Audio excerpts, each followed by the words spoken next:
Assalamualaikum warahmatullahi wabarakatuh. Di sini saya akan menjelaskan topik 11, asumsi klasik.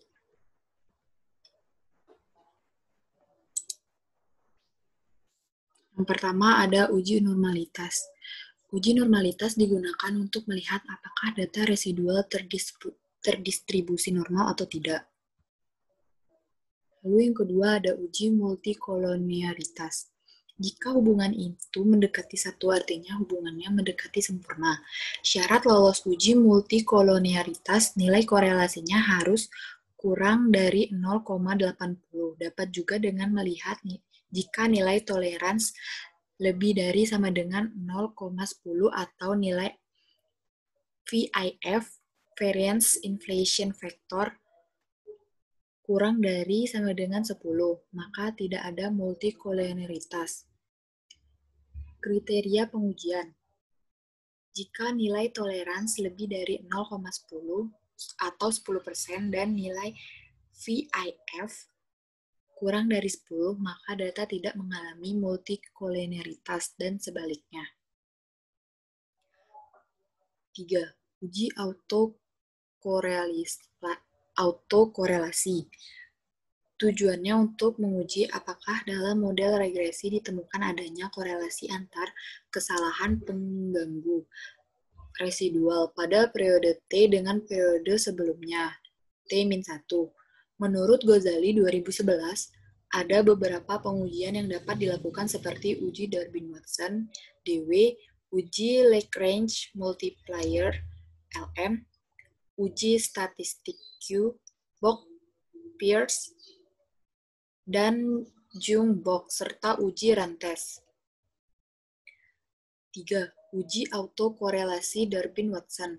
K sama dengan banyaknya variabel bebas, penjelas, tidak termasuk variabel terikat. N sama dengan banyaknya observasi atau sampel. DU sama dengan Durbin upper. DL sama dengan Durbin lower. Dan DW sama dengan Durbin-Watson. Kriteria pendeteksian autokorelasi dengan Durbin-Watson. Autokorelasi positif. DW kurang dari DL sama dengan terdapat autokorelasi positif. DW lebih besar dari DU sama dengan tidak terdapat autokorelasi positif.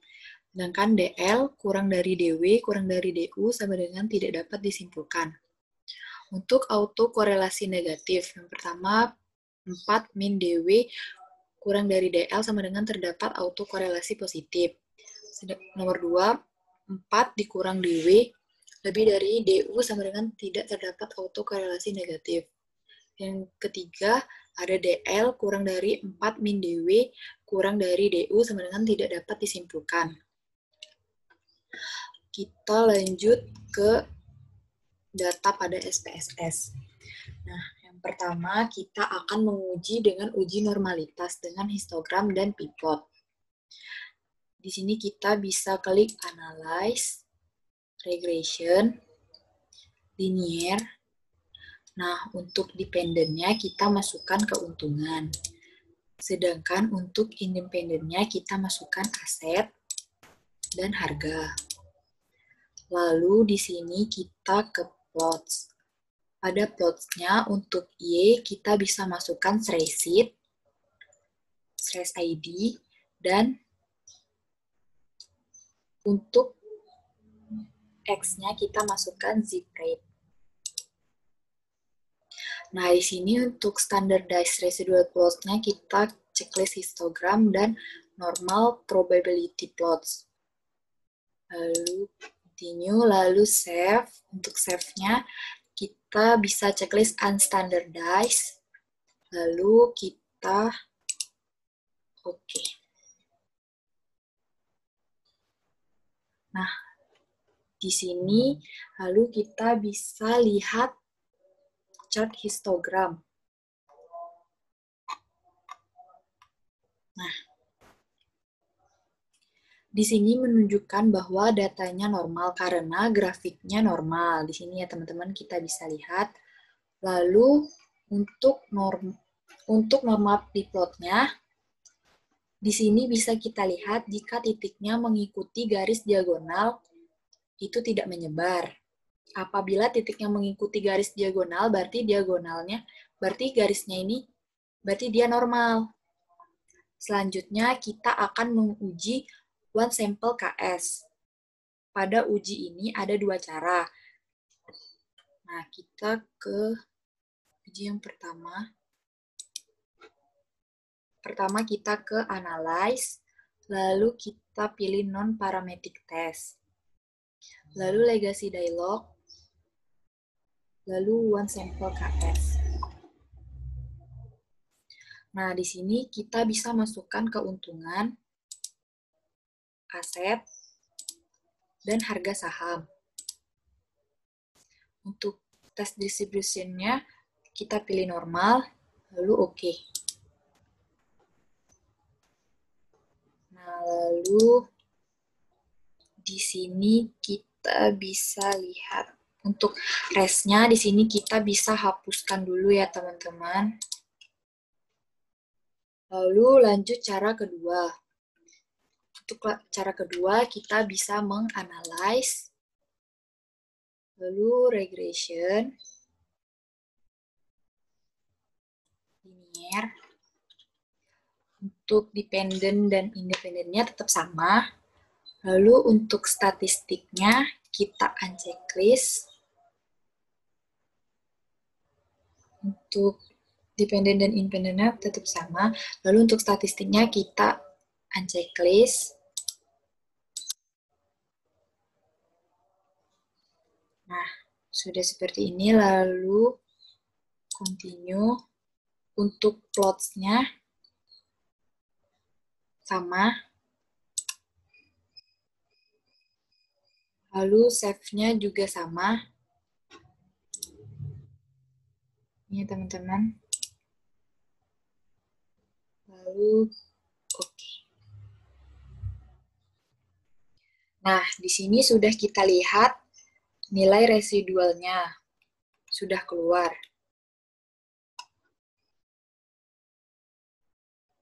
Lalu langsung aja kita cari one sample KS-nya. Ini teman-teman.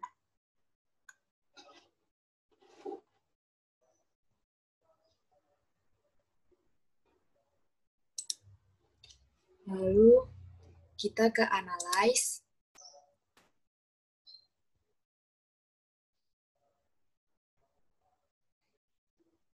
Kita ke non-parametric. Lalu legacy dialog. Lalu one sample KS. Nah, di sini bisa kita lagi. Nah, di sini kita masukkan unstandardized. Lalu oke. Lalu di sini kita bisa lihat end part test-nya. Di sini. Lalu di sini kita bisa lihat nilai asim seek to toilet-nya. Jika nilai lebih besar dari 0,05, maka nilainya normal. Nah, di sini kan nilainya lebih besar dari 0,05. Di sini terdapat nilai 2, berarti nilainya normal. Lalu selanjutnya kita dengan uji multikolonialitas.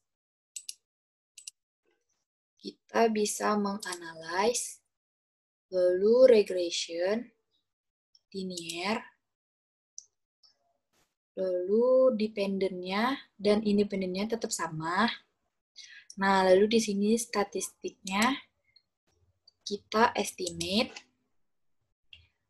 covariance metric, model fit, dan collinearity diagnostics.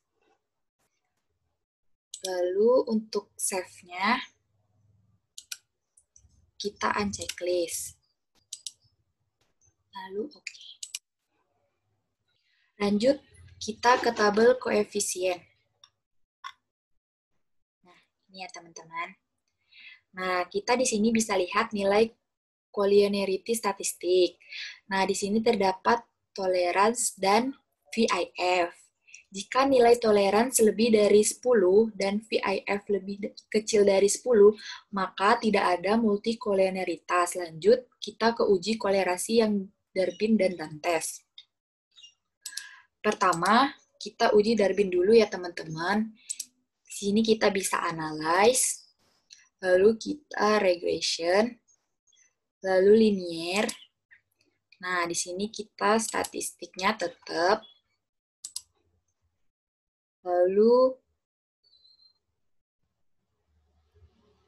sini ya teman-teman, di statistik kita bisa klik Darwin-Watson. Lalu untuk plots-nya tetap. Nah, dan save-nya sama juga ya teman-teman. Lalu kita bisa oke. Nah, di sini sudah muncul tabel model summary-nya. Ini ya teman-teman. Nah, di sini nilai DW-nya terdapat 1,870. Kita bisa buka tabel Darwin-Watson. Nah, di sini untuk N-nya 10 dan K-nya sama dengan 2. Ini ya teman-teman. N-nya 10 dan K2. Nih. Untuk DL-nya 0,6972 dan DU-nya 1,6413.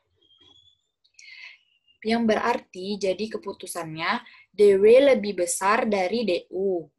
Lalu kita lanjut ke uji rantesnya. Pertama kita analyze, lalu non-parametric test, lalu legacy dialog. Nah, di sini kita bisa masuk runs. Nah, di sini kita klik unstandardize. Untuk cut point-nya median, lalu oke. Lanjut, kita bisa lihat tabel rentest. Nah, di sini pada end part test ini. Untuk nilai sim significant-nya kan di sini 1,00. Nah, untuk pada PPT tadi, untuk esim-nya kan lebih besar dari 0,05, maka keputusannya tidak terdapat autokolerasi. Nah, berarti di sini keputusannya kita tidak terdapat autokorelasi. Sekian penjelasan dari saya. Wabillahi taufik wal hidayah. Wassalamualaikum warahmatullahi wabarakatuh.